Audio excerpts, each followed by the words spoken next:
Mahirap sa atin na tanggapin ang isang bagay na hindi natin gusto una pa lang. Mahirap rin para sa atin na tumanggi dahil alam nating may mga taong maaapektuhan. Ikaw kapuso, napilitan ka na bang tumanggap ng isang bagay na labag sa iyong kalooban? Dear Papa Dudut, normal lang naman sa magulang na maggalit sa mga anak kapag may ginawang hindi maganda.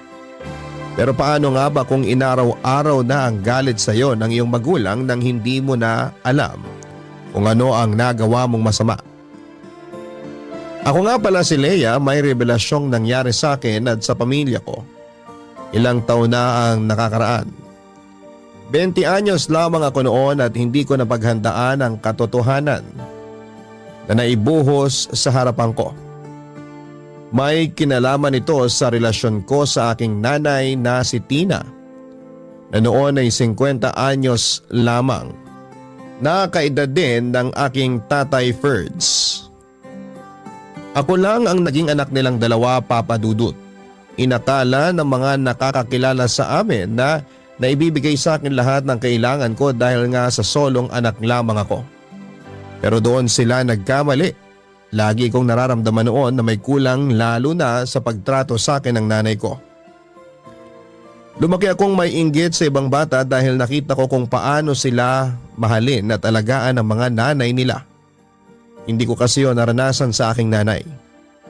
Kung meron mang pinaramdam sa akin si nanay, yun ay puro galit. Hindi ko maintindihan noon kung bakit mabigat ang dugo niya sa akin. Kung bakit mainit ang dugo niya sa sarili niyang anak. Hindi ako nagtangkang magtanong dahil baka mas lalong lumabo ang relasyon ko sa aking ina. Sa tuwing nakapaligid si nanay sa akin, lagi akong may takot na baka makakita siyang muli ng ikakagalit niya sa akin.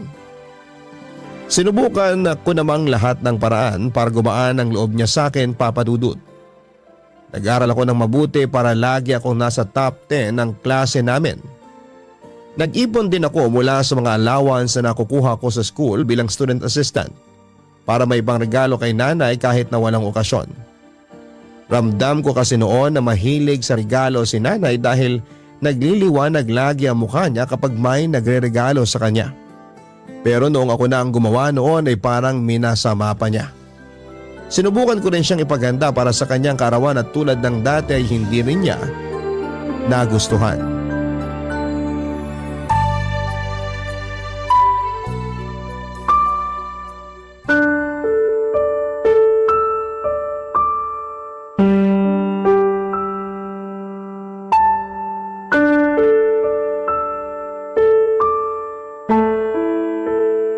Happy birthday, Nay!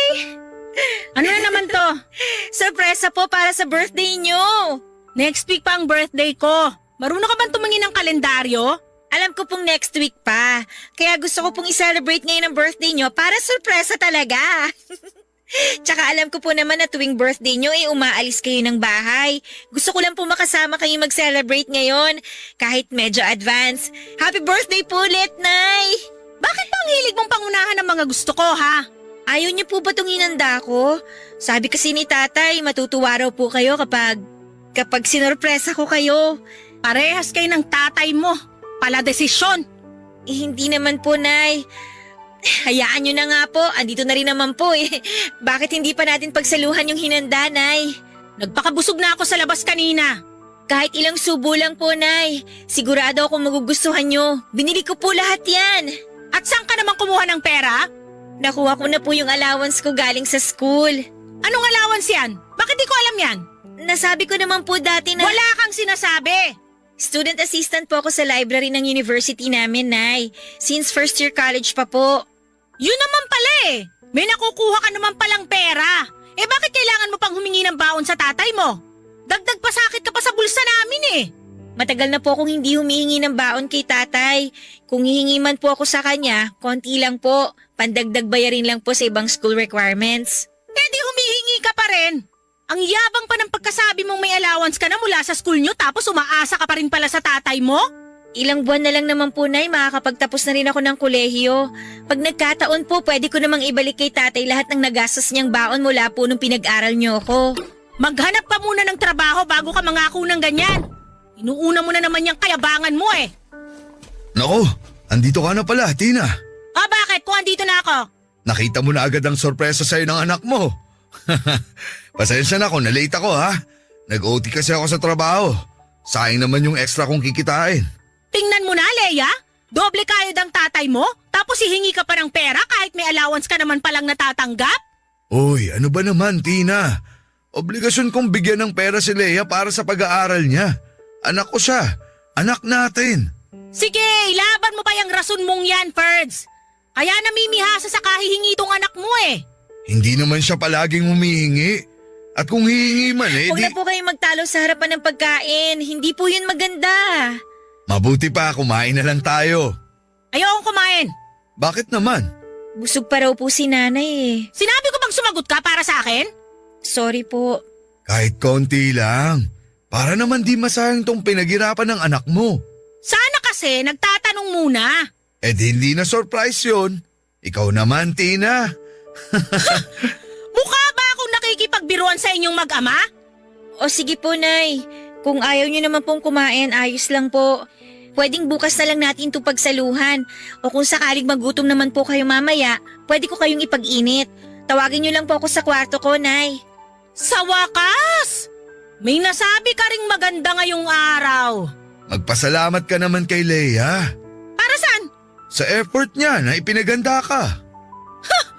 Magpapasalamat lang ako kapag nagustuhan ko ang effort na gagawin niya para sa akin. Uy, Tina, ano ka ba naman? Huwag mo nga akong pilitin kung ayoko.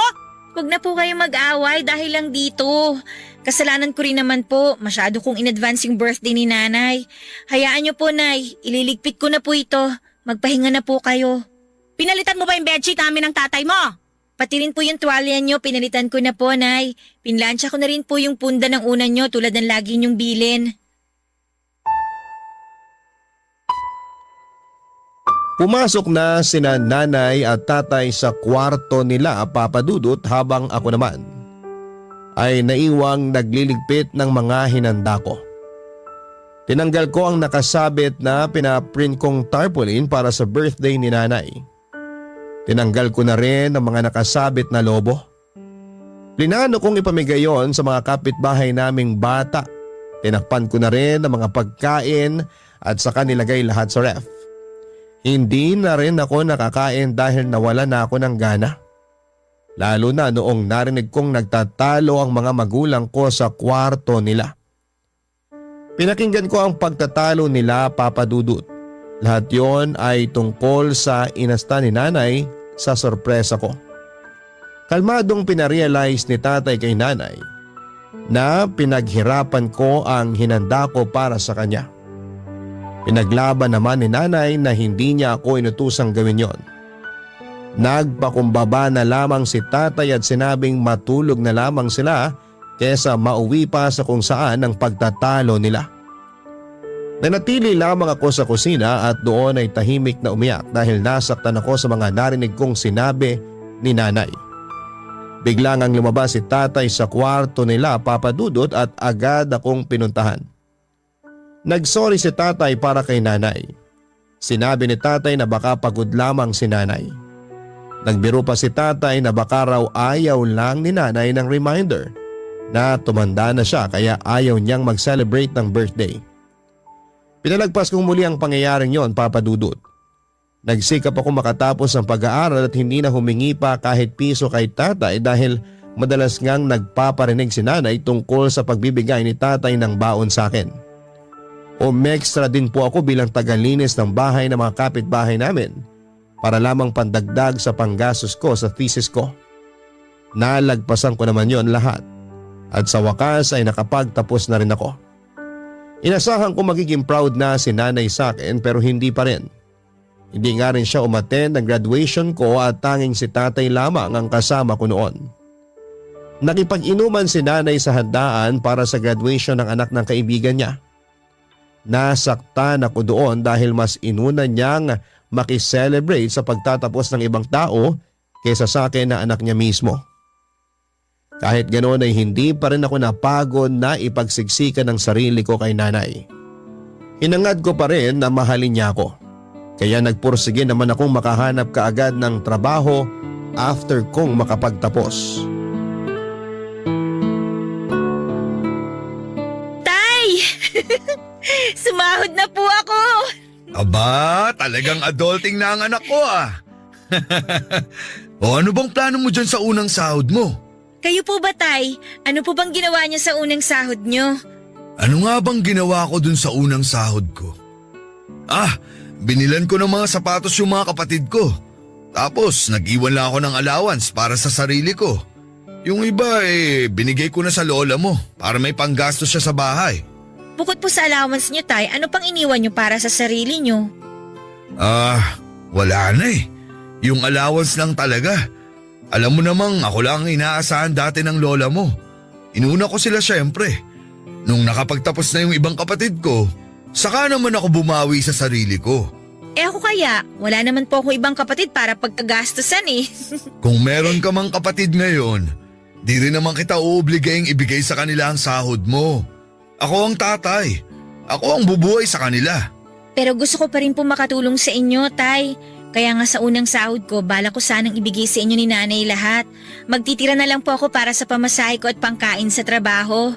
Sapat naman ang sahod ko para sa atin ng nanay mo.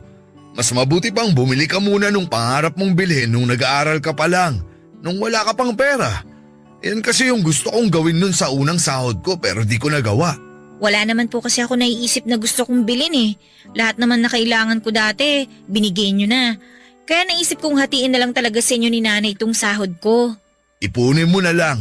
Huwag nyo na akong pigilan, Tay. Ito po yung pangarap ko eh. Yung ako naman po yung makatulong sa inyo. Kayo bang mag-ama nagpapalakasan ng boses? Nagkakwentuhan lang kami dito ni Leia. Pwede naman magkwentuhan ng di malakas sa mga bunganga, di ba? Sorry po, Nay. Sorry. Wala na ako ibang narinig sa'yo kundi sorry. Tina, alam mo bang unang sahod ngayon ng anak mo? Na-withdraw mo na ba lahat ng sahod mo, Leia? Opo. Akin na. Hahatiin ko po muna sana, Nay, para sa inyong dalawa ni Tatay. Gaano ba kalaki ang sahod mo para kailangan pag-isipan pa ang paghahati? Ibabawas ko rin po kasi yung allowance ko. Magkano ba sinahod mo? 7K po. 7K lang? Kala ko naman kung magkano. Pang-15 lang naman yung 7K niya, Tina. Malaki na rin yun. Anong malaki ron? Ang mahal ng bilihin ngayon, ano pang mapupunta ng 7K na yan? Ibabawas mo pa yung para sa sarili mo, di ano na lang matitira sa amin ng tatay mo? Hindi naman po ako magastos. Kaya na po kahit 1K lang itabi ko para sa sarili ko. Yung matitira po sa inyo na po ni Tatay. Parang tanga tong si Leia. Palibasa unang beses na nakahawak ng sahod kaya di alam kung gaano kaliit ang perang pinagmamalaki mo. Gaano man kaliit o kalaki, ang importante, pinaghirapan sa tamang paraan. Hindi ba, Leia? Totoo naman po yung sinabi ni Nanay. Maliit lang po talaga, Tay. Pero tataasan naman daw po ang sahod ko kapag naka-6 na buwan na po ako. Baka nga bago ka mag-6 na buwan tinanggal ka na sa trabaho mo Di ka naman kagalingan para paubutin ka ng ganyang katagal. Patawa ka talaga. Ano bang hindi siya magtatagal sa trabaho niya? Alam mo bang maraming aplikante dun sa posisyong pinasukan ng anak mo? Siya lang ang natanggap. Ganun kagaling ang anak mo. Mabilib ka naman. Baka naman kasi yung mga kakumpetensya niya sa trabaho wala rin namang binatbat. Kaya wala nang ibang choice yung boss niya kundi piliin niya ang anak mo. Grabe ka namang makapang-down, Tina. Parang tama naman po si Nanay, Tay. Kasi yung mga aplikanteng nakasabayan ko parang hindi rin talaga magaling kahit konti. O tingnan mo na. Di lumabas din yung totoo. Wala lang ibang choice yung boss kundi piliin ka.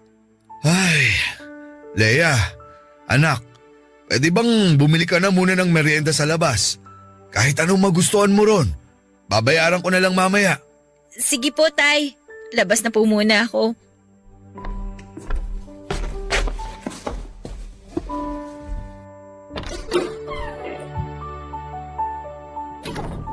Ano ba namang ugali ang pinapakita mo sa anak mo, Tina? Grabe ka! Bakit? Masama na ba magsabi ng totoo ngayon? Pwedeng magsabi ng totoo nang di nakakasakit ng kapwa mo. Lalo na sa sarili mong anak.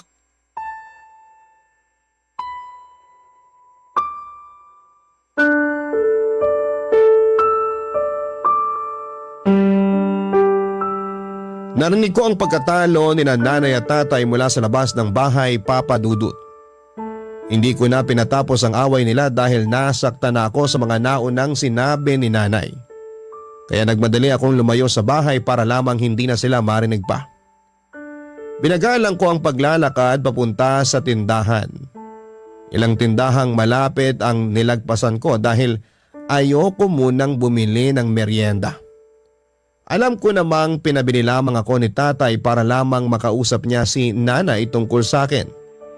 Kaya naman hindi ako nagmadali dahil alam kong kailangan nila ng oras para makapag-usap. Sa dulong tindahan na ako nakarating, Papa Dudut. Doon na ako bumili ng merienda pero after noon ay hindi pa rin ako umalis. Nagpaalam muna ako sa tendera kung pwedeng umupo lang doon sa upuang nasa gilid ng tindahan. At pumayag naman. Nang makaupo na ako ay saka ko naramdamang parang gusto kong umiyak, Papa Dudut. Sinubukan ko pang pigilan ang sarili ko pero hindi ko na rin kinaya pa. Mabuti na lamang at walang masyadong nagdaraang tao noon. Kaya nakaiyak ako ng malaya. Hindi ko noon alam kung paano aayusin ang sarili ko pabalik sa bahay dahil tiyak na makakahalata si tatay na umiyak ako. Pinilit kong ihinto ang pag-iyak ko dahil kailangan ko nang makabalik ng bahay dahil tumatawag na sa cellphone ko si tatay. Hindi ko na lamang muna yon sinagot at saka bumili ng isang bote ng mineral water sa may tindahan. Pinanghilamos ko yon para mabawasan ang pamumugto ng mga mata ko. Hinintay kong matuyo ang basa kong mukha saka ako nagpasyang umuwi na. Malakas pa rin ang kabog ng dibdib ko noon dahil baka galit pa rin sa akin si nanay. Umikot pa akong isang beses sa kabilang kanto para lamang mawala yung nararamdaman kong kaba. Noong pakiramdam ko ay ayos na ako ay saka ako umuwi, Papa Dudut. Doon ko nalaman na umalis si nanay, pinagtakpan pa ni tatay si nanay at sinabing may kailangang asikasuhin si nanay sa bahay ng kaibigan niya. Kunwari na lamang ay naniwala na lamang ako sa sinabi ni tatay kahit sa totoo lang ay alam ko naman ang totoong dahilan kung bakit umalis si nanay. Barangay Love Stories. Barangay Love Stories. Bumili din ako noon ng mga gamit sa bahay para maging komportable ang buhay ng mga magulang ko. Una kong binili noon ang washing machine para hindi na mahirapang maglaba si nanay ng mga damit niya.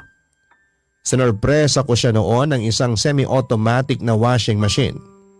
Inasahan kong kahit konti ay magiging masaya siya. Yun nga lang ay hindi niya ginamit yon. Ako lang ang gumagamit noon sa bahay para labhan ang mga damit namin ni tatay.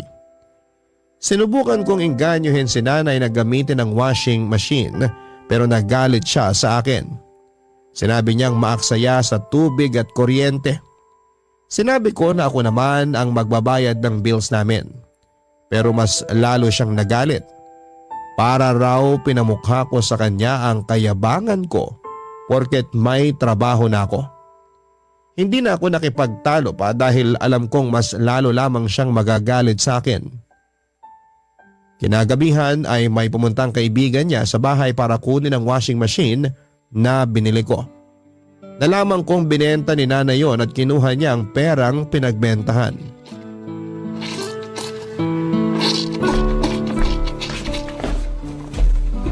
Oh, bakit nag-handwash ka ng damit dyan?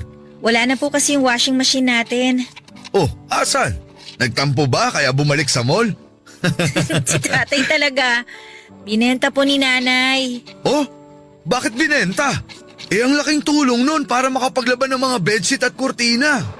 Baksaya daw po kasi sa tubig tsaka sa kuryente. Kaya nga nagtatrabaho para maging komportable ang buhay natin eh. Kesa naman yung nag-handwash ka ng damit mo dyan. Pagod ka na nga sa trabaho, mapapagod ka pang maglaba. Hindi ko naman po to damit, tay. Oh, kanino yan? Wala naman ako mga labahin. Kay nanay po. Pinalaba ba niya yan sa'yo? Naku, hindi po. Nagkusa lang po ako. Baka masorpresa ang nanay mo sa paglalabaw mo ng damit niya ah. Sana nga po. Ang ibig kong sabihin, masorpresa tulad nung ginawa mo nung birthday niya. Baka magalit, baka di magustuhan. Alam ko pong marami siyang nilakad ngayong araw kaya pag nakita niyang wala na siyang labahin, matutuwa na siya. Parang ako ang kinakabahan sa ginagawa mo eh. Alam mo naman ang nanay mo pag pagod, mainitin ang ulo. Matatanggal po ang init ng ulo niya kapag nakita niyang wala ng laman ng laundry basket niya. Proven na po yun sa mga babae. Ewan ko ha, pero matagal ko nang kasama ang nanay mo. Pag di umayon sa kanya ang mga nangyayari, nagiging dragon siya. Pati tuloy ako kinakabahan na tay. Hinahanda lang naman kita. Kahit ikaw kilala mo na rin ang nanay mo. Alam mong pinaglihi yun sa high blood at alta presyon. Tatay naman Tulungan na lang kitang maglaba bago ka maabutan ng nanay mo. Mukhang pauwi na rin yun Ako na po tay, babanlawan na lang po to. Tutulong na ako para matapos na. Tay, Palabasin na lang natin na ako ang naglaban ng lahat ng damit niya ha. bakit po kayo? Ako nga po nagpapalakas kay nanay Kailangan malaman niya na ako yung naglaba para plus point sa akin. Minus points yan sa kanya. Bakit naman po? Huwag kang masasaktan sa sasabihin ko ha. Alam mo namang minsan mainit ang dugo sa'yo ng nanay mo. Kaya kapag nalaman niyang may ginawa ka para sa kanya, kahit maganda pa yan, di niya tatanggapin. Hahanapan niya ng butas para mabigyan ng rason yung galit niya sa'yo. Gusto ko lang naman pong magkaayos na kami. Gusto ko na mahalin niya rin ako tulad ng pagmamahal niyo sa akin. Mahal ka naman ng nanay mo. Di nga lang siguro tugma yung pagmamahal na binibigay niya sa gusto mong matanggap. Siguro nga po. Balang araw, mauubos din ang galit ng nanay mo sa katawan niya. Maubos nga kaya. Parang siya yung nagsusupply ng galit sa mundo Ginawa mo pang supplier ang nanay mo. Umusog ka na nga doon para matulungan na kita sa paglalaba. Siguradong pauwi na rin ang nanay mo. Tay, Oh, bakit? namantsahan ko po yung puting blouse ni nanay. Ha? Sigurado ka? Baka naman dati pa yan. Ngayon lang po to, tay. Naihalo ko po yung isang puting blouse niya rito sa mga dikolor. Mareremedyohan natin yan. Huwag kang mag-alala.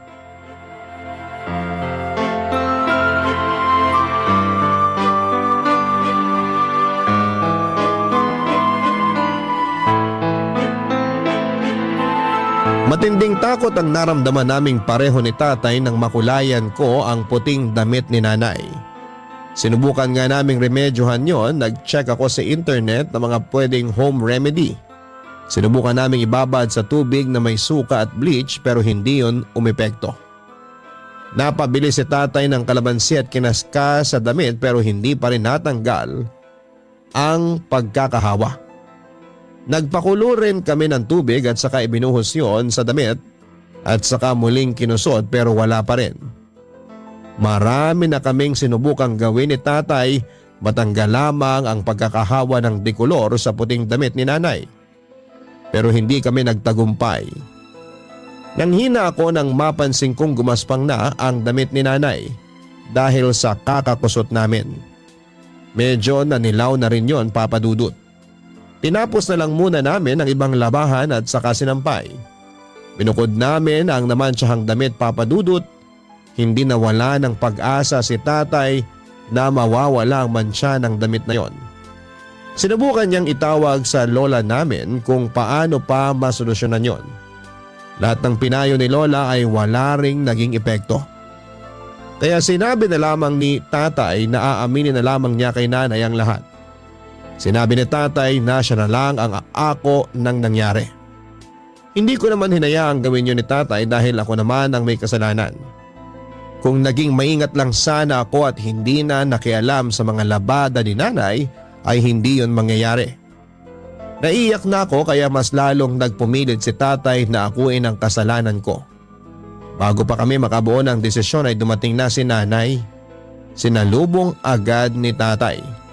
Nakangiti naman si nanay at mukhang good mood siya kaya mas lumakas ang loob ni tatay na sabihin ang nangyari sa puting damit niya.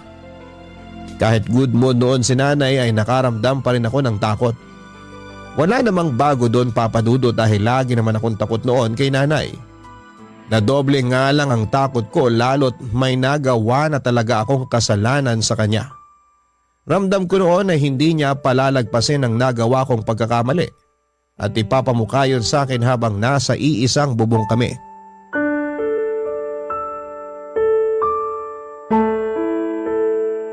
Kala ko di ka pa uuwi. Bakit? Ayaw mo ba ako umuwi? Hindi naman. Alam mo namang lagi lang talaga kitang hinahanap pag wala ka. Anong nakain mo? Bakit parang nagpapalakas ka sa akin? O baka naman may kailangan ka. Ako may kailangan. Ikaw lang sapat na. Baka naman may nagawa kang kasalanan sa akin. Parang ganun. Sabihin mo na habang masaya pa ako. Huwag mo nang patagalin at alam mo naman ang mood ko. Mabilis lang magbago. Mabuti na lang at sinabi mo yan. Anong nangyari? Hindi naman masyadong malaki yung kasalanan ko. Anong nangyari? Sinubukan ko kasing laban yung mga damit mo para di ka na maglaba pag uwi mo. Talaga? Ngayon mo lang ako pinaglaba ah? Kaya lang, may isang puting damit na naihalo sa mga dekolor kaya… Nay, ako po yung nakahalo ng puting damit niyo sa dekolor. Ako po yung naglaba, hindi po si tatay. Sorry po. Bakit mo pinakailaman ang mga damit ko? Masyado kang pabida eh! Wala rin naman po kasi akong ibang ginagawa kaya nilaban ko na yung mga damit ninyo. Gumawa lang naman ng maganda si Leia, Tina. Huwag niyo akong pagtulungan mag-ama ha? Hindi naman sa ganun. Aling damit ang naman tiyan? Yung puting… Puting blouse na may borda ng krus sa gilid? Yun nga po. Tina, tama na yan! Bakit niyo po ako sinampal? Bakit? At bakit hindi? Para lang sa damit, mananakit ka na. Alam mo ba kung gaano kahalaga sa akin yung damit na yon? Bibili na lang ng bago. Di mo naman kailangang saktan ng anak mo. Sorry po, Nay. Papalitan ko na lang po sa sahod ko. Saan po ba nabibili yon para makakuha po ako kaagad? Magagalit ba ako na ganito kung madali lang makakuha ng kapalit doon? Sorry po. Di kayo ng kapatid kong namatay! Siyang nagborda ng krus doon! Sa tingin nyo, kaya niyong ibalik ang buhay ng kapatid ko para pagbordahin uli? Sige nga! Hindi ko po alam na galing yun sa kapatid niyo, Nay. Sorry po. Alam ko po. Kung hindi ka kasi nakialam, walang masisira! Parang awa mo na. Tumigil ka! Hindi ka talaga madadala hanggat Ano hindi ba? ka nakakatikim sa akin eh! Wala nang magagawa ang sorry mo! Hoy, Tina! Nay, tama na po. Tama na sabi! Tina, ano ba? Kahit mamatay ka pa, hindi mo mababayaran ang nasira mo! Sabing tumigil ka na! Tay, tama na po. Nakakapagod nang makita na kinakawawa mo si Leia. Kahit wala siyang mali, wala kang ibang ginawa kundi pahirapan siya. At ako, hindi ba niya ako pinahirapan? Mula nung pinanganak siya, nasira na ang buhay ko! Nay. Huwag mo akong hawakan! Sana namatay ka na lang! Beste ka! Magsama kayong mag-ama! Nay.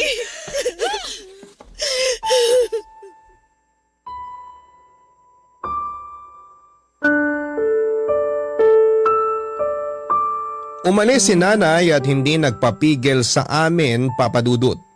Sinubukan namin siyang sundan pero mas lalo siyang nagalit at kahit si tatay ay muntik na rin niyang masaktan. Kaya naman hinayaan na lang muna namin siya para makahinga. Naramdaman ko na punong-puno siya ng galit noon at naiintindihan ko naman siya dahil nagkamali ako. Alam kong hindi ko na mapapalitan ang nasira kong damit ni nanay. Bumalik kami ni tatay ng bahay at nagmadali akong ibabad muli ang damit ni nanay para mawala ang mantsa. Umiyak ako noon dahil sa tindi ng konsensyang sumabog sa akin. Pinatigil na ako ni tatay sa kakapilit na tanggalin ang mantsa. Pero hindi ako nagpapigil at naawa si tatay sa akin at hinayaan na lamang ako. Sinubukang tawagan ni tatay si nanay pero hindi siya sumasagot. Nag-aalala na rin si tatay sa nangyari kay nanay lalo na noong lumipas na ang 4 na oras pero hindi pa rin umuwi ng bahay si nanay. Kaya naman nagpaalam si tatay na lalabas muna para hanapin si nanay. Gusto ko noon na tulungan si tatay na hanapin si nanay pero hindi na ako sumama para subukang remedyohan pa ang damit ni nanay. Naiwan ako mag-isa sa bahay habang hawak noon ang puting damit ni nanay. Alam kong wala na yung pag-asa pang maayos tulad ng relasyon ko kay nanay. Pero hindi ko pa rin yon sinukuan. Hindi ako nagpahinga hanggat alam kong hindi pa kumukupas ang mantsa sa damit na yon. Inaplos ko ang krus na nakaborda sa damit ni Nanay Papa Dudut.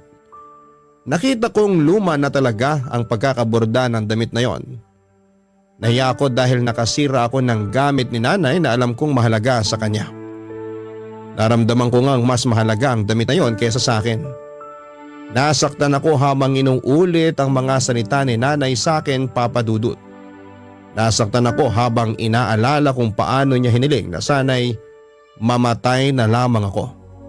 Alam kong mahalaga sa kanya ang damit na yon, pero gaano ba kalaki ang pagpapahalaga niya sa damit na yon para hilingin na mamatay ang sarili niyang anak?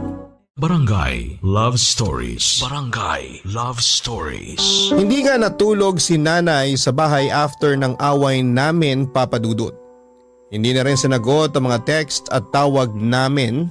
Hindi na nga rin nakatulog si Tatay sa pag-aalala.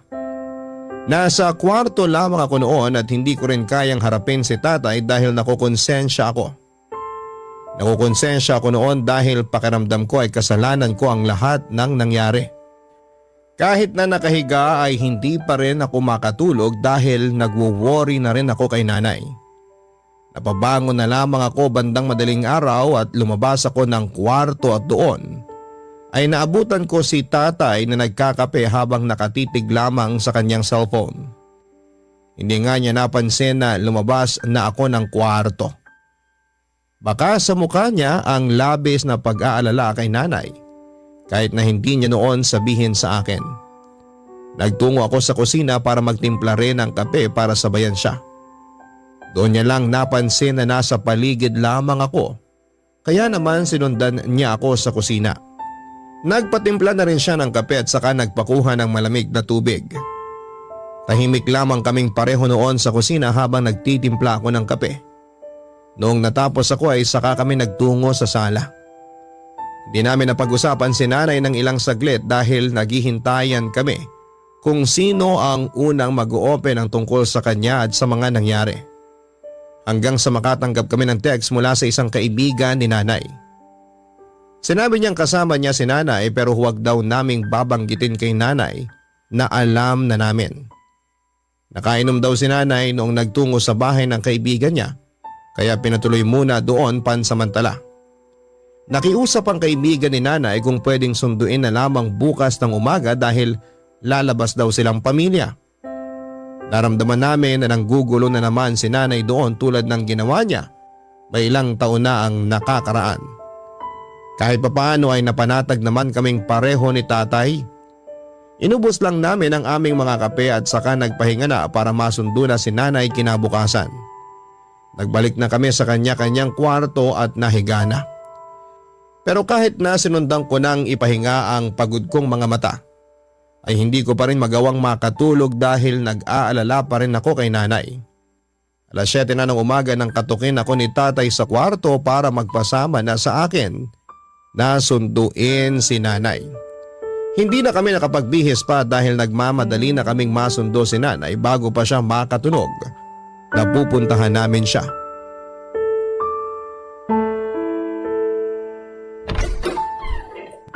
Anong ginagawa niyo rito? Paano niyo nalamang nandito ako? Umuwi na tayo, Tina. Huwag mo akong utusan. Nay, umuwi na po tayo. Nakakahiya na po dito sa kaibigan niyo. Kayong mahiya. Kayong sumugod dito tapos… Pinasundo ka sa amin ng kaibigan mo. Talagang di niyo ako bibigyan ng peace of mind, no? Nay, Isa ka pa! Kailangan talaga nandito ka rin? nag-aalala lang naman po ako sa inyo, Nay. Di ko kailangan ng pag-aalala nyo! Kailangan ko lang makalayo sa inyo!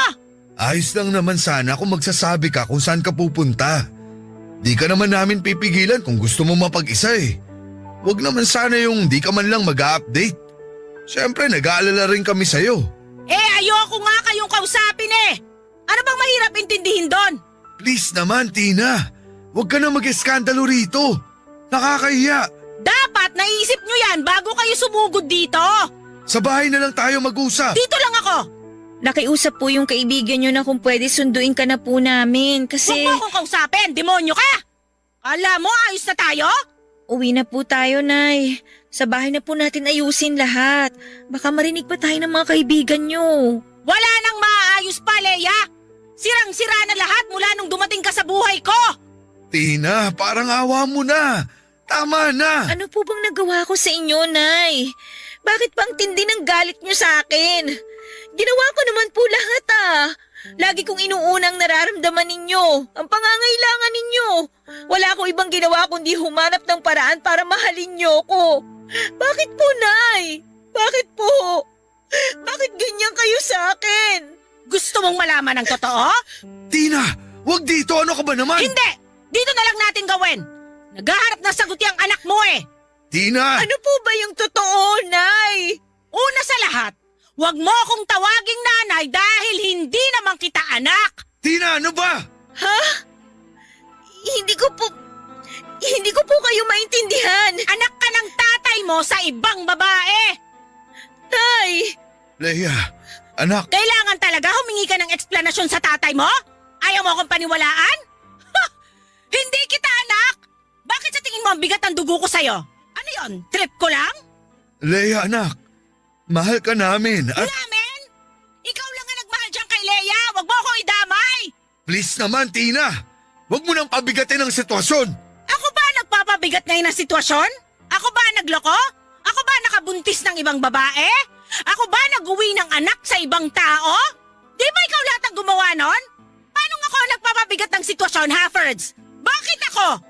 Nay! Pingi ka ba? Kakasabi ko lang sa'yo na di ako ang nanay mo, di ba? Yung nanay mong haliparot, iniwan ka sa tatay mo dahil ayaw sa'yo. Ako ba kaya? Hindi ka ba talaga titigil, Tina? Kayo ang tumigil sa pagbibigay ng stress sa akin! Alis na kayo!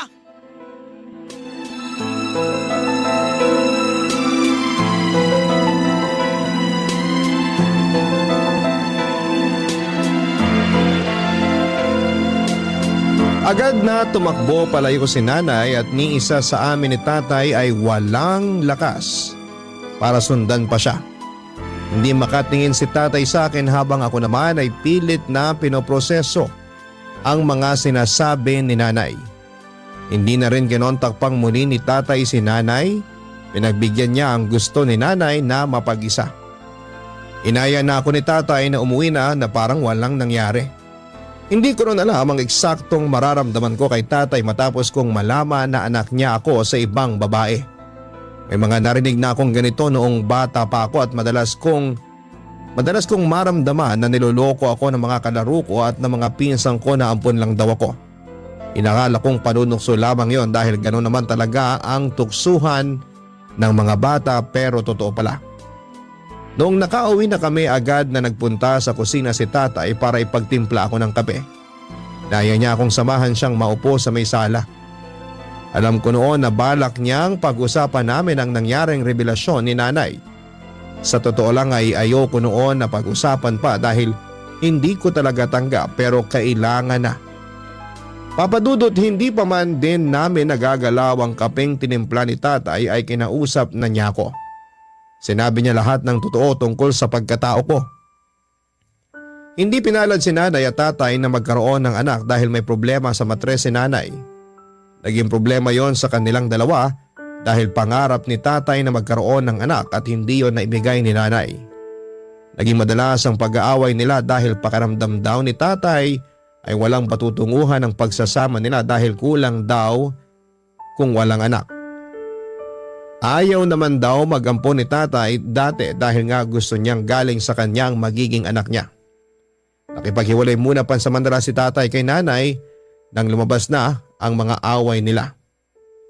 Umalis si tatay noon sa bahay at hindi alam ni nanay kung saan siya nagpunta. At wala pang isang buwan ay bumalik din ang tatay dahil na-realize niyang mahal niya si nanay. Sinubukan nilang ayusin ang relasyon nila hanggang isang araw. Nalaman ni tatay na nakabuntis siya ng iba.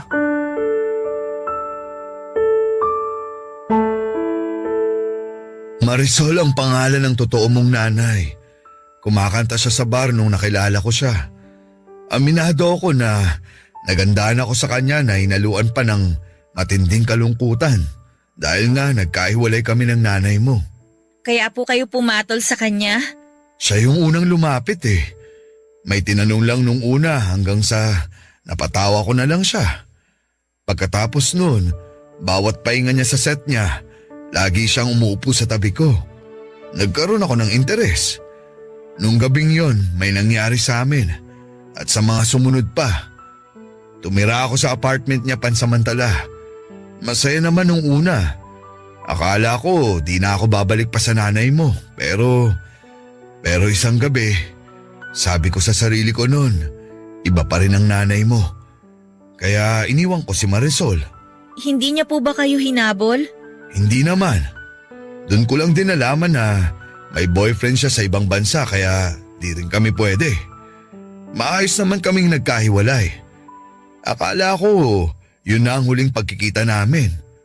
Hanggang sa tinawagan niya ako para ipaalam na nabuntis ko siya. Paano po kayo nakasigurong kayo ang ama ko at hindi ibang lalaki? Napatanong din ako noon, Leia. Pero sakto sa bilang nung kaming dalawa lang ang magkasama noon sa apartment niya. Ako lang ang nakasama niya noon. Doon sigurado ako. Paano niyo po sinabi kay nanay? Hindi ko muna sinabi kasi natakot ako na baka iwan ako ng nanay mo. Palihim ako nagsustento kay Marisol. Tapos nung nakapanganak na siya, pinuntahan ko. Bigla kanyang binigay sa akin. Nagmakaawa siya na kunin kita kasi di pwedeng malaman ng boyfriend niya na nabuntis siya. Maliit pa lang ang tiyan ni Marisol nung nagpakalayo-layo sa kanila para maitago ang pagbubuntis niya. Kaya medyo may kalakihan ang sinustento ko kasi wala siyang ibang naging trabaho habang nagbubuntis siya. Pagkatapos niyang manganak, bumalik ulit siya sa pagkanta. Tapos inuwi niyo na ako? Oo, wala naman akong ibang alam na pagdadalhan sa'yo nun at gusto ko ring iuwi ka. Hindi ko lang nga alam kung paano yung tatanggapin ng nanay mo. Ano pong reaksyon ni nanay nung inuwi niyo ako? Nabigla, natulala. Sinabi ko sa kanya na handa akong tanggapin ang parusa niya o kung anuman. Basta wag ka lang niyang ilayo sa akin. At umaasa ako na sana tanggapin ka niya bilang sarili niyang anak. Tinanggap ka naman niya, Leia. Pero hindi niya ako minahal. Iyon ang isang bagay na di niya na ipangakong gagawin matapos kanyang tanggapin sa buhay namin. Kaya pala. Nay? Umuwi lang ako para kumuha ng damit. Alis din ako agad. Tina, pwede bang mag-usap muna tayo? Para saan pa? Tay, pwede bang kami muna ni nanay ang mag-usap? Ayos lang po ba?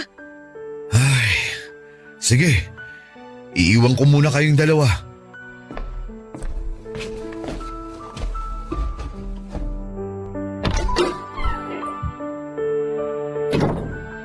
Wala tayong dapat pag-usapan, Leia.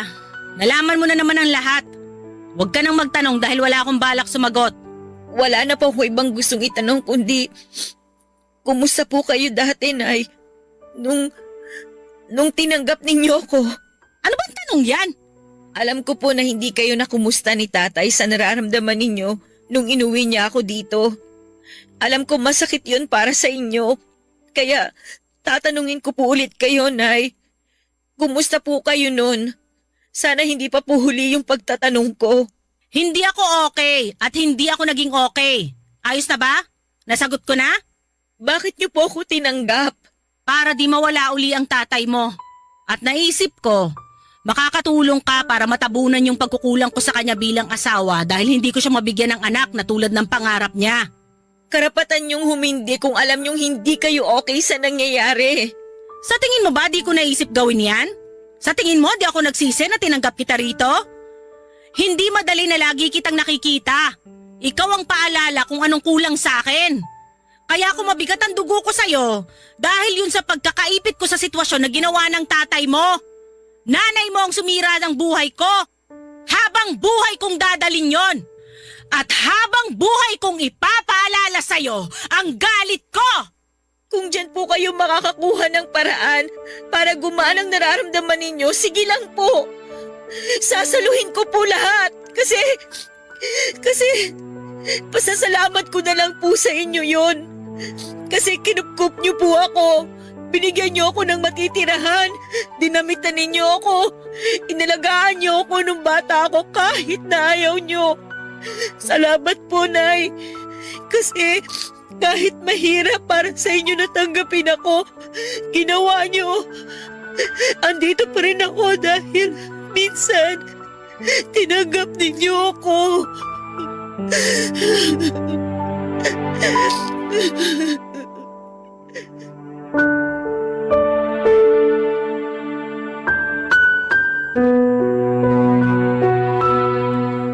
Naiyak na lamang ako habang binibigkas ang nararamdaman ko kay nanay.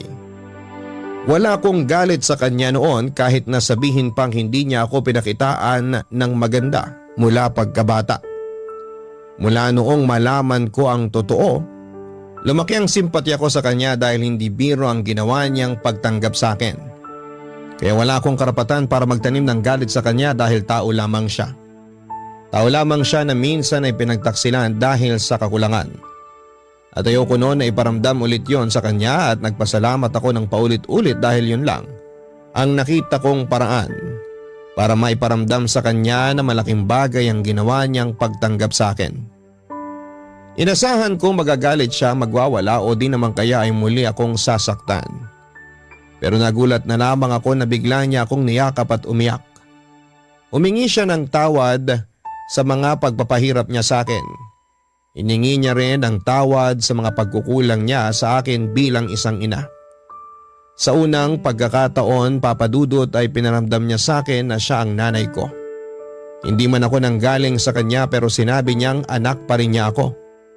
Hindi man daw niya na ipakita ng tama pero mahal daw niya ako. Naunahan lamang daw siya ng galit at hindi niya nabitawan agad ang puot. Sa ngayon ay sinusubukan pa rin naming ayusin ang relasyon naming mag-ina. Nakatulong din ang paglapit muli ni tatay para pag-usapan nila mag-asawa ang sinubukan nilang talikuran noon. Nagkaroon ng closure si nanay mula sa sakit na dinala ni tatay sa kanya. Yun lang naman ang kailangan ni nanay. Yung malaman ni tatay na nasaktan siya at minsan hindi siya naging okay sa mga nangyari. At mula noon ay mas lalo pang naging matibay ang relasyon nila dahil napag-usapan nila kung anuman yung mga bagay na nakasira sa kanila noon. Hindi sila natakot na harapin ang nakaraan nila dahil alam nilang kaya na nilang isara yon nang hindi nanghihinayang sa mga tanong na hindi nasasagot, Papa Dudut. Wala na rin akong balak pang alamin kung nasaan man ang tunay kong nanay. Malaki pa rin naman ang pasasalamat ko sa kanya kung nasaan man siya, pero para sa akin ang nakagisnang kong nanay ko na lamang ang mahalaga ngayon. Kung sakaling mang balang araw ay mag-cruise ang aming landas ay hindi ko naman ipagkakait sa kanya ang mayakap siya at mapatawad. Hanggang dito na lamang po ang aking liham. Agad po kaming nagpakasal na dalawa. Ngayon ay may dalawa na kaming anak, Papa Dudut. 2 lalaki, 7 years old ang panganay at 5 years old naman ang pangalawa. Nurse po si Elena. Tuwing nasa trabaho kaming dalawa ay ang lola ng mga bata ang nagbabantay sa kanila. Hindi po kami mayaman pero meron naman po kaming sapat na income na mag-asawa para magkaroon ng komportableng buhay. Masaya po ang pamilya namin dahil nabibiyayaan kami ng mabait at masipag na ilaw ng tahanan. Kaya nga po kontento na ako sa kung ano man ang meron ako sa ngayon. Meron akong 2 anak na nagbibigay inspirasyon sa akin at asawang katuwang ko sa aking pagtanda.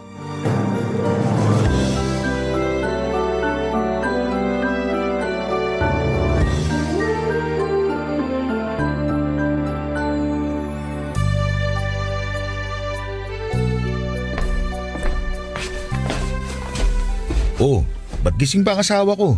Nagpapaantok lang. Katatapos ko lang plansyahin yung uniform ng mga bata eh. Ang sipag talaga ng napakasawa ko. Wala na talaga akong mahihiling pa. Nasa iyo na ang lahat. Ikaw, ba't ka pa bumangon? Nawawa ko tapos napansin ko na wala ka pa sa tabi ko. Kaya hinahanap kita. Matutulog na rin ako. Tatapusin ko lang tong pinapanood kong K-drama. Ano bang meron dyan at gabi-gabi mong pinagpupuyatan yan? Nakakakilig kasi. Family drama siya tungkol sa mag-asawa. Ang cute-cute nga nung anak nila eh. Sa tingin mo, Kakayanin pa ba natin kapag umisa pa tayo? Pangatlong anak? Gusto mo ba? Gusto ko rin ng anak na babae sana. Ang dami nyo ng lalaki dito eh. Wala akong kasamang babae. Ready naman ako sa isa pa kung sakali. Ang tanong, kaya mo ba? Kakayanin ko naman sigurong mag-alaga ng 3 bata.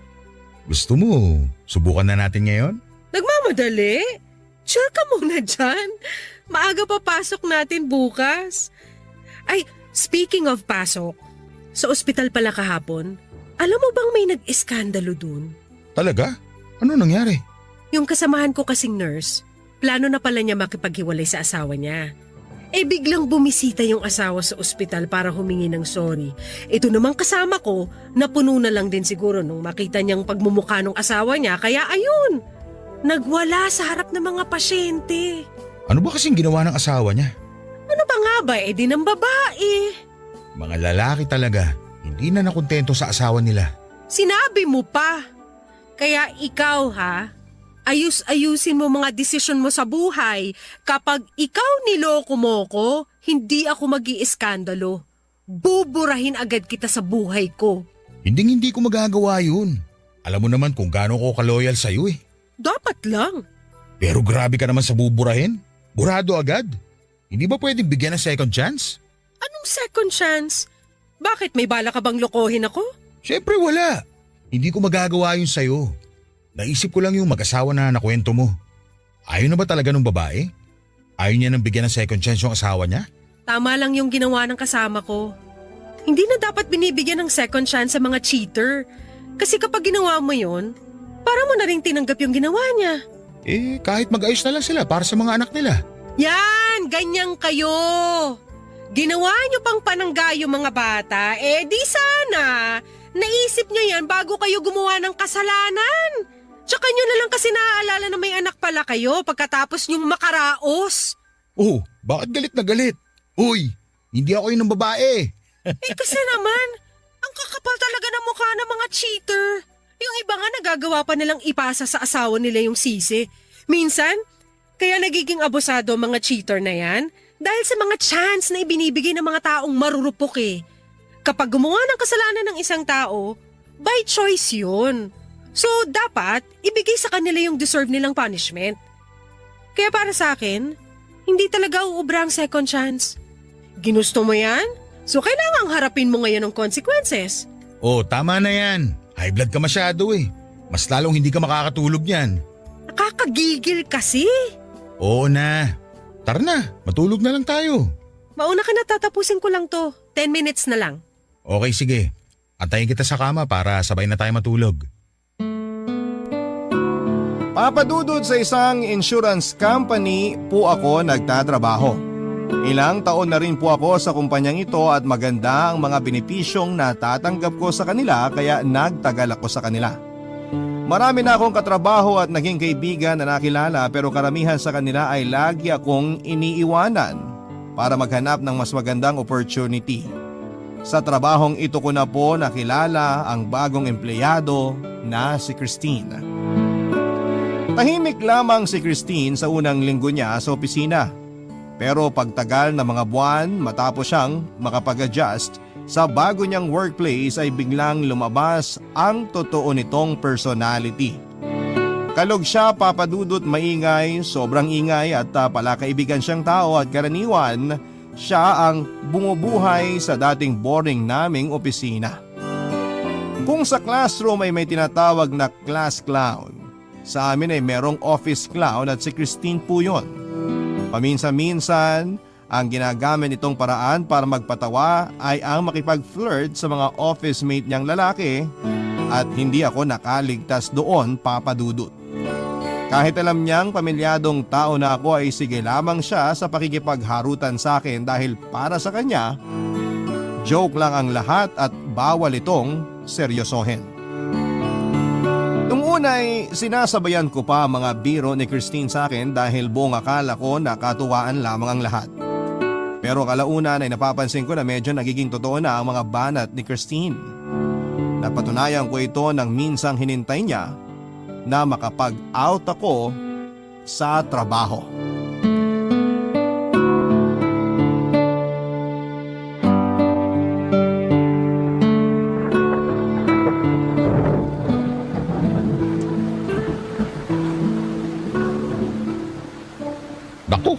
lakas pala ng ulan. Kaya nga eh. Oh, ikaw pala Christine. Akala ko kanina ka pa umuwi. Wala yung sundo ko eh. Nasa ibang planeta ata.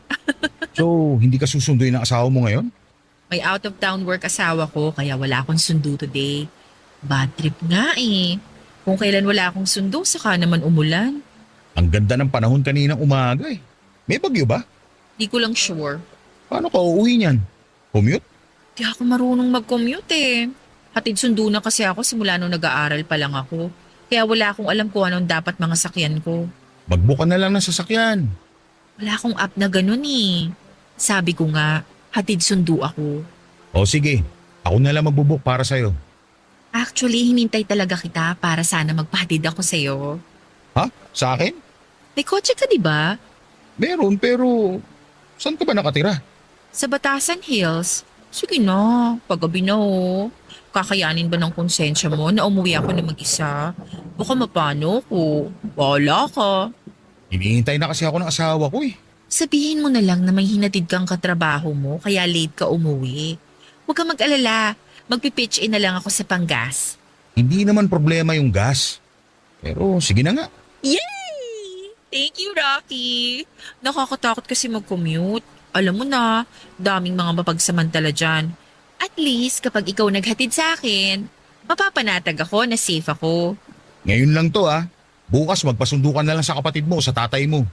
Okay, no problem. Tsaka, wag mo na lang babanggitin sa mga kasama natin na hinatid kita. Ay, bakit? Baka ma-issue, ganun. Alam mo naman sa office, marami nagmemeryenta ng chismis. Baka kung ano pa isipin nila, makarating pa sa misis ko. Selosa ba asawa mo? Hindi naman. Malaking tiwala nun sa akin kaya hindi siya selosa. Ganon din naman ako sa kanya. O, ganun naman pala eh. Eh di wala na tayong problema. Pero mas maganda na yung umiiwas tayo sa mga chismis. Okay po, sir. Noted. Klaro ha? Oo nga. Kung makapag-ano naman to, kala mo may ginagawa tayong masama, eh ihahatid mo lang naman ako. Unless, gusto mong gumawa tayo ng masama. Anong pinagsasabi mo dyan? Ikaw Christine ha? Joke lang. Ito naman, masyado kang seryoso sa buhay.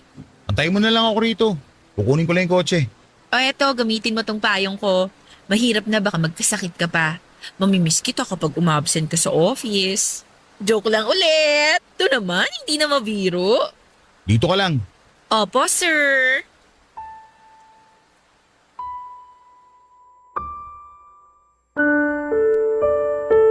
Papadudot pagkahatid ko kay Christine sa bahay nila ay pinilit niya akong pumasok muna pansamantala sa bahay nila.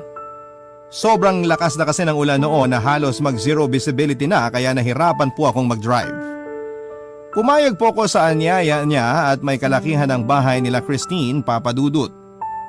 Malaki raw kasi ang sinasahod ng asawa niya kaya afford nila ang ganong klase ng tirahan.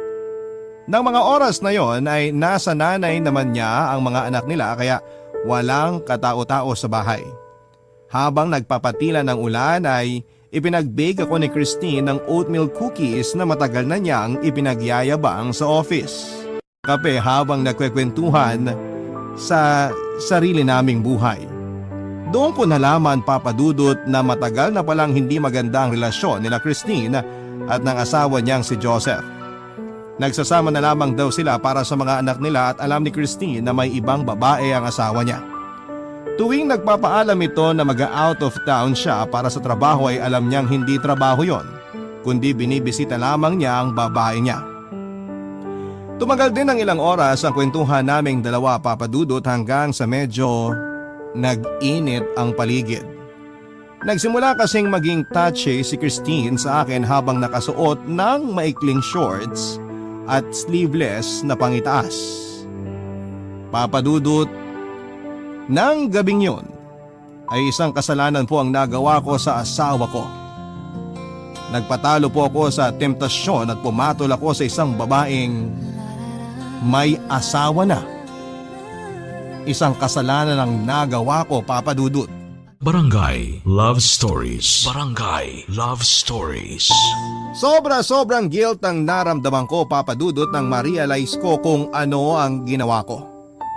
Nagtaksil ako sa asawa ko at isang malaking kasalanan po yun. Pagka-uwi ko noon sa bahay ay hindi ako makatingin sa mata ng asawa ko dahil sa hiya, Papa Dudut. Nagawa kong pagtaksila ng isang babaeng walang ibang ginawa kundi ang mahalin lamang ako at alagaan ang pamilya namin. Kinabukasan ay agad kong kinausap si Christine at sinabing kalimutan na ang nangyari. Natakot kasi ako na baka malaman ni Elena ang mga nagawa namin.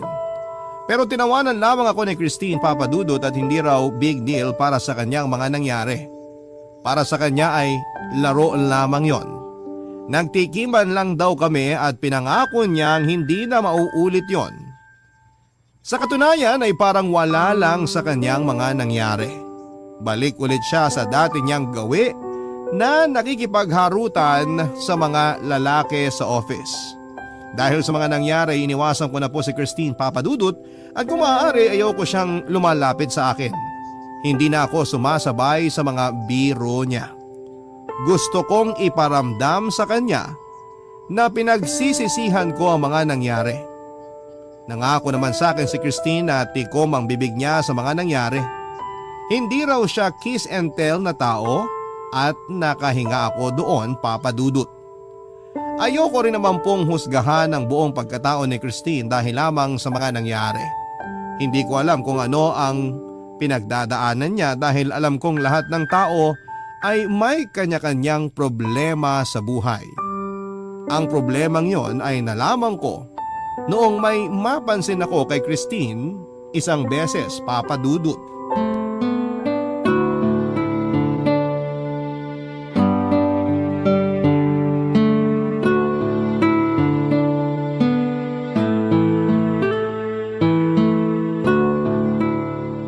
Good morning, Rocky.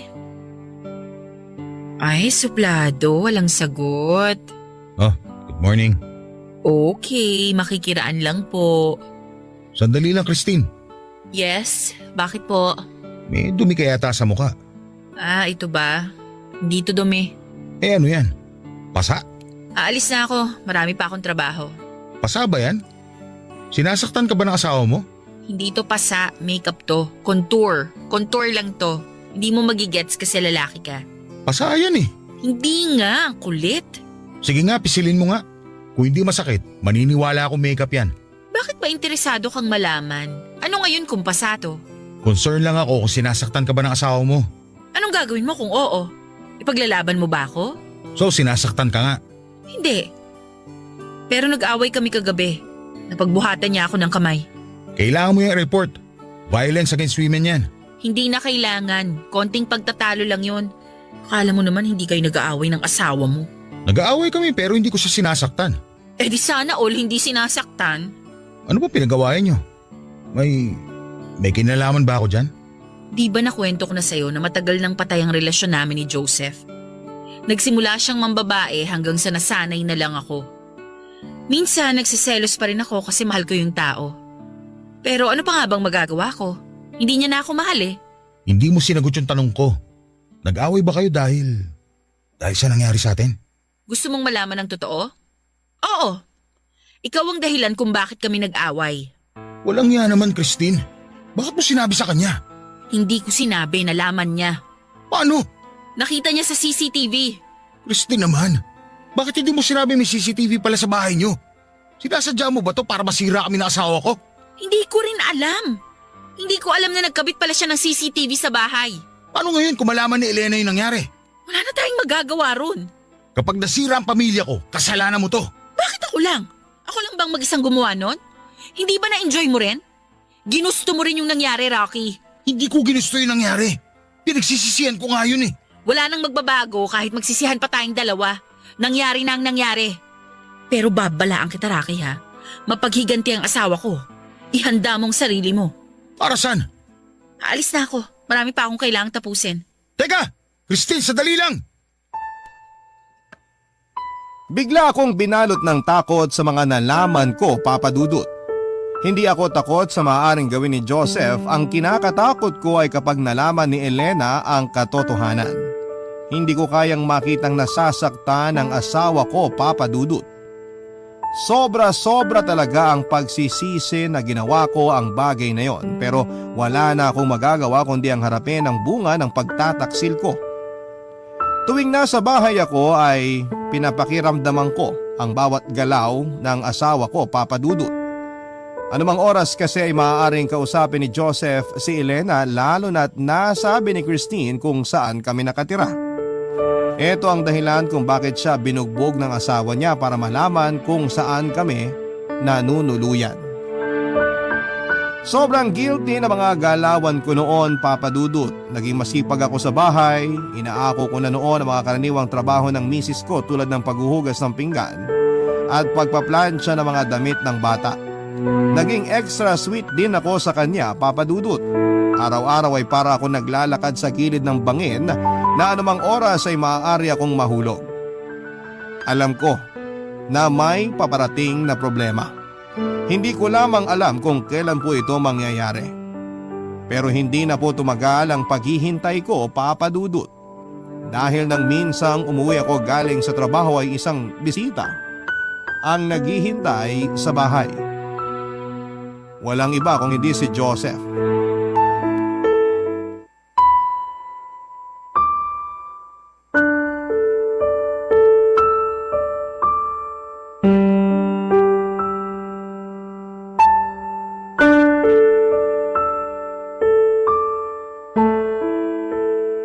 Pauwi na siguro yun. Darating na yun maya-maya lang. Wag lang traffic. Okay lang. Hindi naman ako nagmamadali. Alam mo, hindi talaga kita maalala. Paano mo naging kaibigan si Rocky? Schoolmates ba kayo? Kasi kilala ko yung mga kaibigan niya eh. Nakilala ko siya dahil sa asawa ko. Magkatrabaho sila.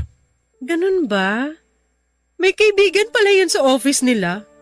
Palagi kasi niya nakukwento sa akin na hindi siya masyadong close sa mga office mates niya eh. Huwag ka masyado nagpapaniwala sa asawa mo. May kaklose yun sa office nila. Super close. Kung alam mo lang. Talaga ba? Alam ba niya na darating ka ngayon? Hindi eh. Gusto ko siyang sorpresahin. Di bale, tinext ko na siya na may nag-aantay sa kanyang kaibigan. Hindi ko sinabi na ikaw. Hintayin ko na lang siya. Sigurado magugulat yon kapag nakita niya ako. O siya, diyan ka lang. Ipagtitimpla lang kita ng maiinom. Kahit wag na. Oh, speaking of the devil, nandyan na pala siya. Mahal, nandito na ako. Sino yung sinasabi mong bisita? Ito, si Joseph. Kanina ka pa niya hinihintay. Ikaw ba si Rocky? Ako nga. Sino ka? Akala ko ba magkaibigan kayo? Hindi ko siya kilala. Hayaan mo magpakilala ako sa'yo. Ako si Joseph. Ako yung asawa ng kinalantari mo. Kapal ng mukha mong hayop ka. Rocky! Hoy! Anong ginawa mo sa asawa ko? Hindi pa ba niya nasabi sa'yo kung ano yung pinag-aagawa niya sa opisina nila? Anong ginagawa? Hindi kita maintindihan. May nangyari sa kanila ng asawa ko. Sa loob mismo ng pamamahay ko. Hindi totoo yan. Gusto mo ng prueba? Gusto mo i-post ko online yung kalaswang ginawa nyo para sumikat kayo? Ha? Sa bahay ko pa talaga nyo ginawa yung kababuyan nyo? Kung nagmotel na lang sana kayo, wala sana ako ngayon dito. Lumayas ka sa pamamahay ko! Ano sabi mo? Ang sabi ko, lumayas ka sa pamamahay ko! Hindi ako nagpapapasok ng parumbadong tao rito! Layas! Kakampihan mo tong asawa mo? Kahit alam mo pinagtataksilan ka niya? Narinig mo ba sinabi ko? Umalis ka na! Hoy, hindi pa tayo tapos ha. Di pa ako tapos sa yung walang yaka. Mahal, magpapaliwanag ako. Huwag mo akong tawaging mahal. Isang beses lang nangyari yun. Hindi na naulit. Anong gusto mo maging reaksyon ko ngayon? Ha? Gusto mo matuwa ako kasi isang beses nyo lang ginawa? Rocky! Hindi pa ba ako sapat? Kailangan mo pa bang tumikim ng iba? Mahal, hindi ko alam kung anong ginagawa ko nung panahong yun. Huwag na tayong maglokohan. Matanda ka na. Alam mo na kung anong ginagawa mo. Kahit anong sabihin mo, sinira mo na ang tiwala ko sa'yo. I'm so sorry. Nagmamakawa ako sa'yo, please, Elena. Sorry talaga. Pasalamat ka. Hindi rin kita pinalayas dito.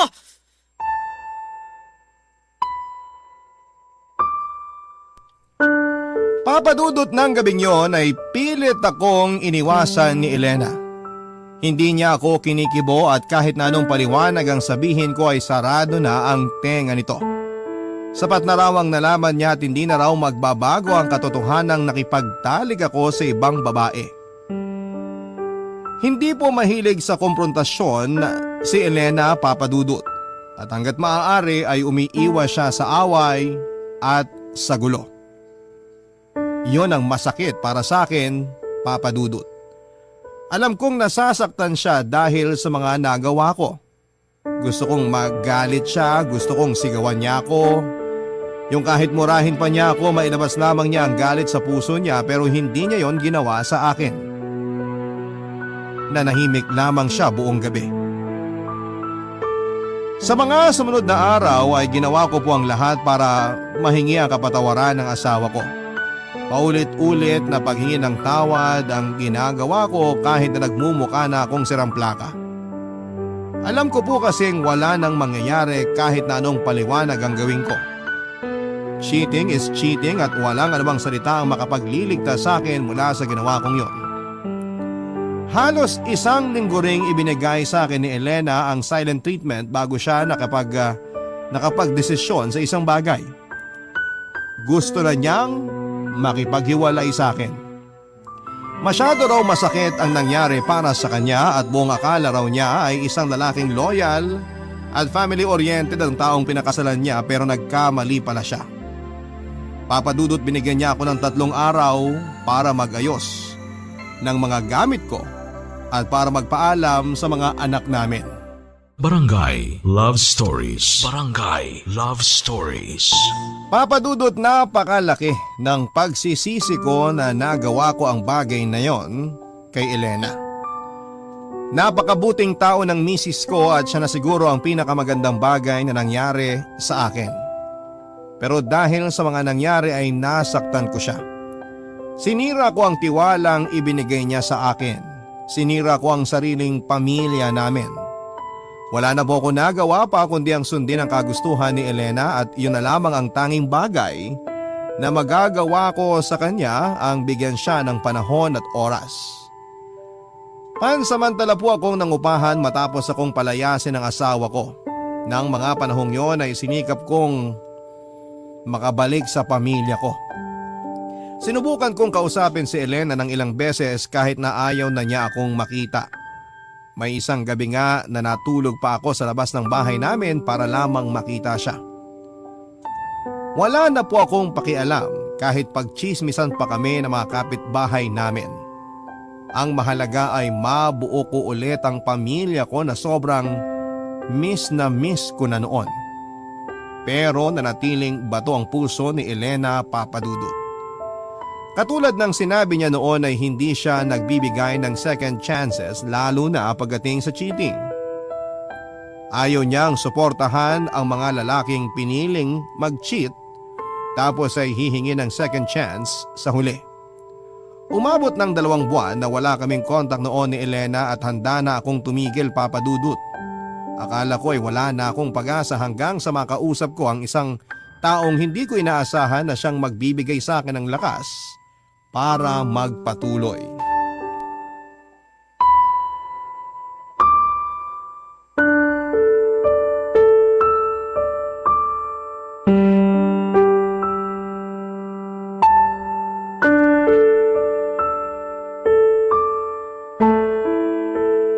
Rocky, Oh, ikaw pala, Christine.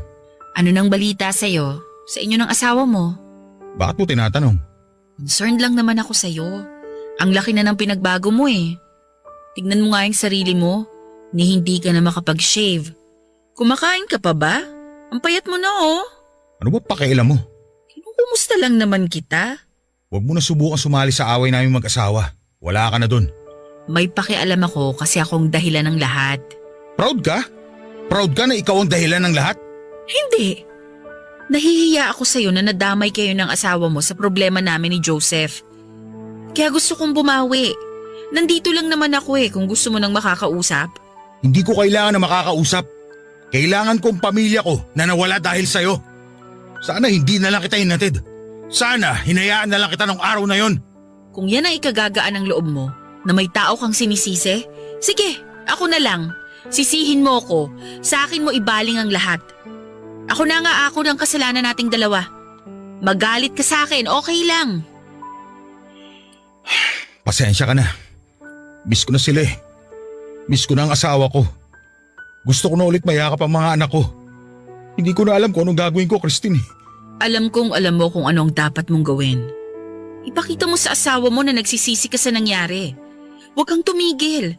Kahit na sa tingin mo wala ka ng pag-asa, ituloy mo pa rin ang laban. Paano ko pa itutuloy kung tinalikuran na nila ako lahat? Tinalikuran ka kasi sinaktan mo sila. Wala tayong karapatang magreklamo kasi tayong gumawa ng kasalanan. Ngayon, ang kailangan mong gawin, patunayan mo ang pagmamahal mo sa asawa mo. Buuin mo uli yung nasirang tiwala niya sa'yo. Alam kong mahirap pero mas mahirap kung hahayaan mo na lang na mawala sa'yo ang pamilya mo. Bakit ikaw? Sumuko ka na rin naman, di ba? Alam mo may babaeng asawa mo pero hinahayaan mo lang siya. Hinahayaan mo saktan ka niya, hinahayaan mo manipulahin ka niya. Ginagamit niya ang mga anak niyo para magstay ka at okay lang yun para sa'yo. Kung magsalita ka para may ginagawa ka sa sitwasyon mo patay mali siya ka rin naman. Nakipaghiwalay na ako kay Joseph. Iniwan ko na siya. Sa ngayon, inilalaban ko na ang custody sa mga bata. By next month, makakasama ko na ang mga anak ko. Hindi ako sumuko, Rocky. Kinailangan ko lang ng panahon para tanggapin ang katotohanan na kailangan ko ng pakawalan ng taong dating minahal ko. Pero andito ako ngayon. Lumalaban pa rin. Kaya sana, ikaw rin. Naniniwala ka ba sa second chances?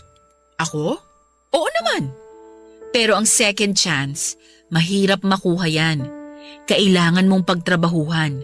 Kailangan mong patunayan sa taong hihingan mo ng second chance na deserve mo yun. Paano kung hindi naniniwala sa second chance yung taong hinihingan ko nun? Then subukan mong baguhin yung paniniwala niyang yun. Katulad ng sinabi ko, patunayan mo. Paano ko gagawin yun? Siguro ang unang gawin mo, accept the fact na nakagawa ka ng kasalanan, na nagkamali ka. Di ko alam, ikaw ang mas nakakakilala sa asawa mo, hindi ako. Kaya hindi ko rin masasagot yan. Pasensya ka na. Wala na talaga ako ibang makausap tungkol sa problema ko Ako dapat ang humingi ng tawad sa'yo. Nagsimula ang lahat dahil sa problema namin ni Joseph. Nagsimula ang lahat dahil may ginawa tayong mali. Pero salamat sa advice mo. Gagawin ko talaga ang lahat para makabalik ako sa pamilya ko. Kaya mo yan, Rocky.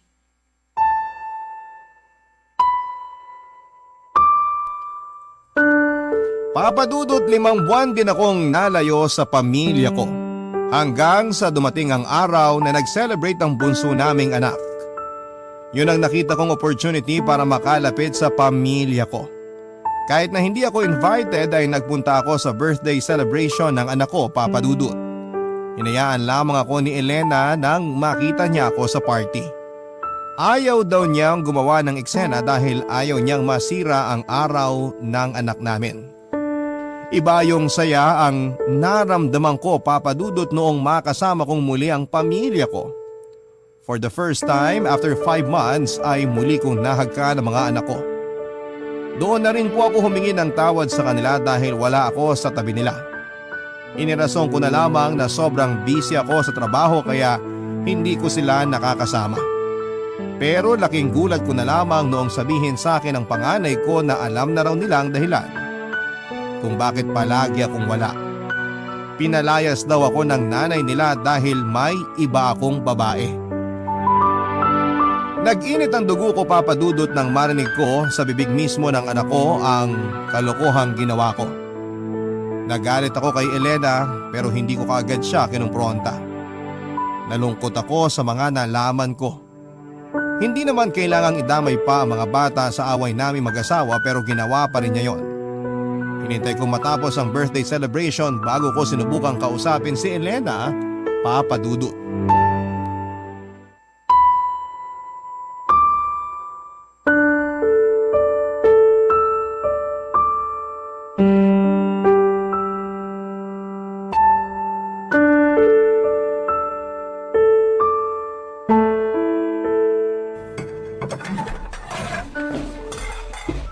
Elena, mag-usap tayo. Anong ginagawa mo rito? Invited ka ba? Ama ako ng mga bata, kaya may karapatan ako magpunta rito. Tapos na ang party, makakalis ka na. Bakit dinamay mo ang mga bata sa away natin? Anong pinagsasasabi mo? Kasasabi lang sa akin ng mga bata na alam nila ang rason kung bakit wala ako rito sa bahay. Nang bababae? Dahil lang sa isang pagkakamali, sisirain mo ang pangalan ko sa mga anak ko? Bakit? Hindi ba totoo na ng babae ka? Pero kailangan ba talagang idamay mo yung mga bata? Dapat lang. Para sa murang edad, matuto na sila kung anong tama at mali. Lalaki ang mga anak mo, Rocky. Ayokong tularan kanila. Anong gusto mong gawin ko? Magsinungaling sa kanila? Pagtakpan kita? Kampihan ko ang pagiging cheater mo? Hindi ko gagawin yun. Bata lang sila. Wala pa silang muwang, Elena. Oo, bata pa sila. Pero marunong na silang umintindi.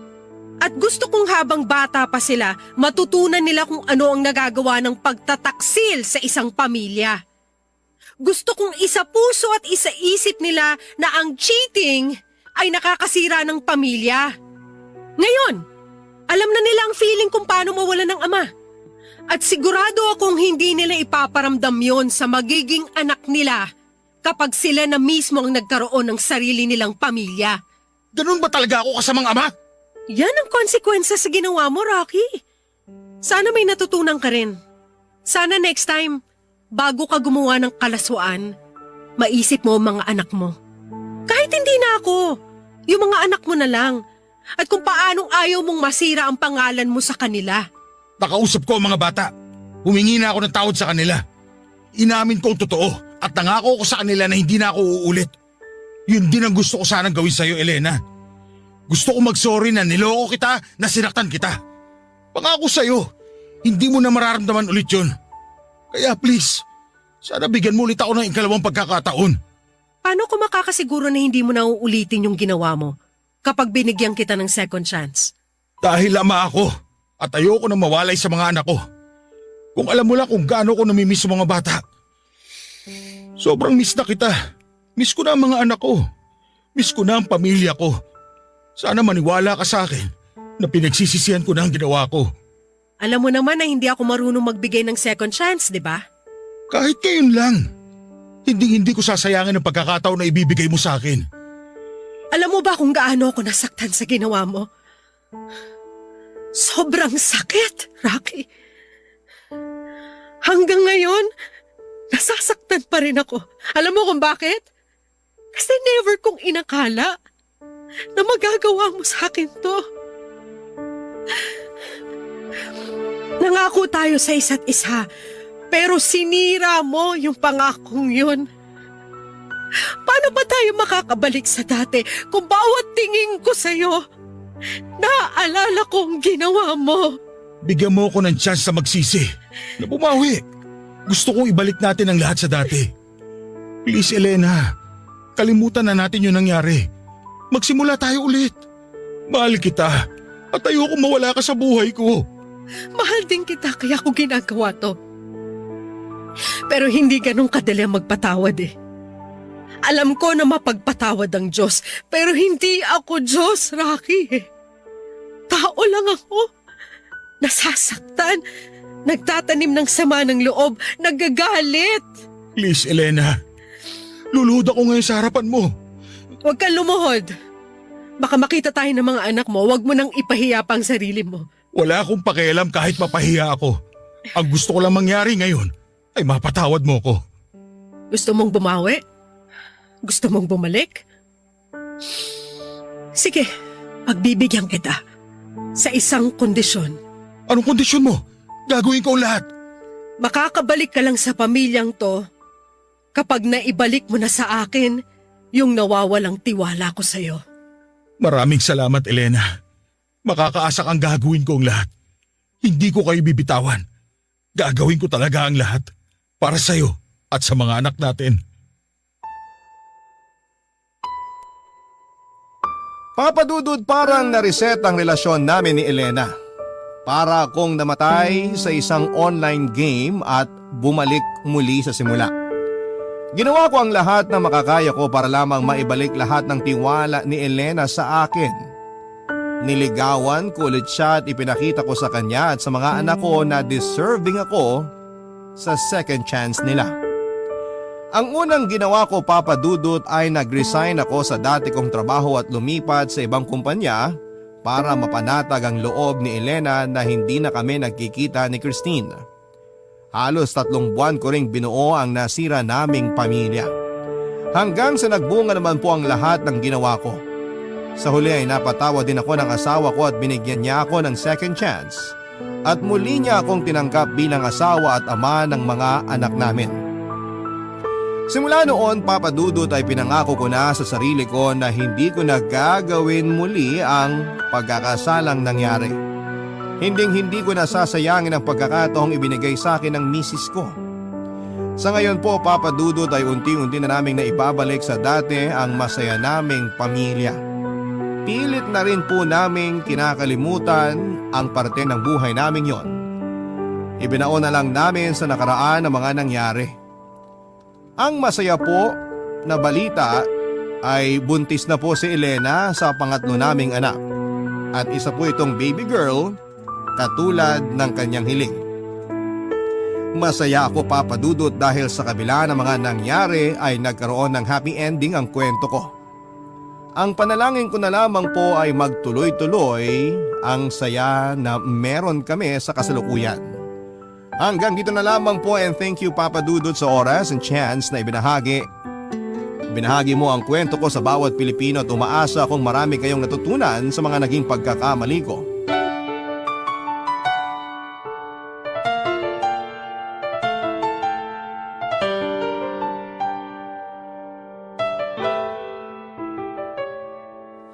Ang buhay ay mahiwaga,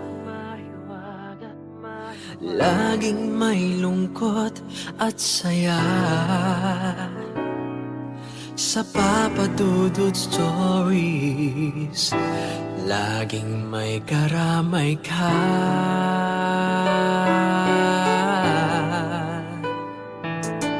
Mga problemang kay bigat, dito ay pakikinggan ka.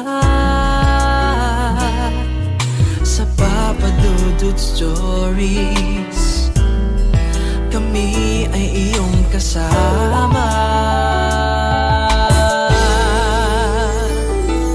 Dito sa Papa Dudut Stories, ikaw ay hindi nag-iisa.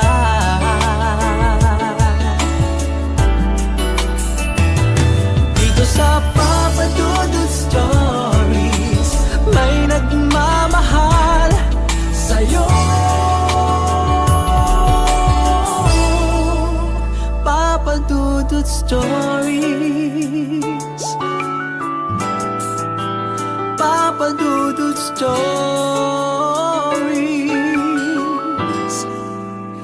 Papa Dudut Stories.